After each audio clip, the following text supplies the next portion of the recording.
We'd like to dedicate the first step of Apollo 17 to all those who made it possible.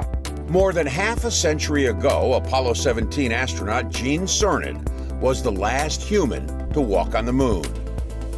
We leave as we came, and God willing, as we shall return. After all this time, after all these decades have come and gone, the U.S. Space Agency is closing in on a return, and this time with a promise to stay.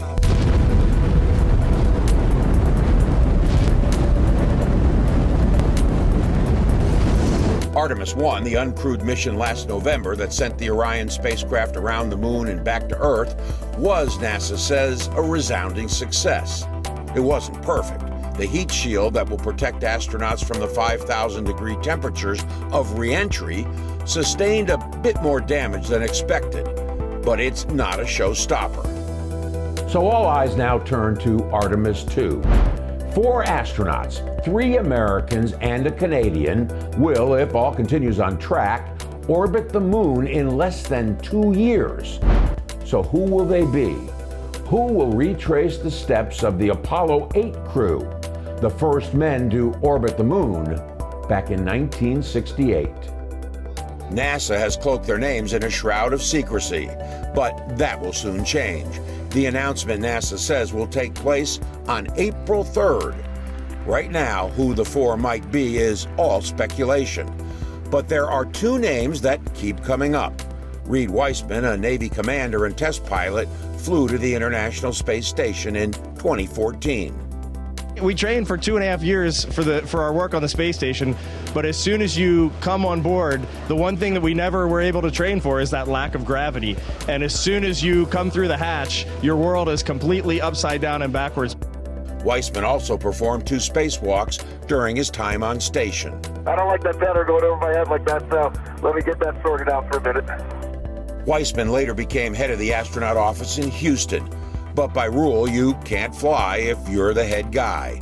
He's stepped down, fueling more speculation that he will be tapped to command Artemis 2. The other name, Canadian astronaut Jeremy Hansen. There is a bit of perhaps coincidence here. Back in 2020, at a ceremony in Houston where NASA graduated its first class of 13 Artemis generation astronauts, there was Hansen speaking to them and the crowd. I have to tell you that Canada truly appreciates American space leadership. You have set big goals, and by setting those big goals and inviting the international partners to participate, we have accomplished incredible things together. And Reed Weissman was there too. But again, that's just coincidence, and this is just speculation. And no one outside of NASA has a clue who else might occupy Orion's seats.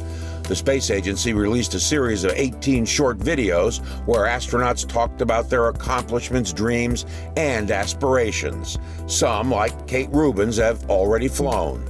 Studying microbiology on station is very similar to the Earth, except for you're floating.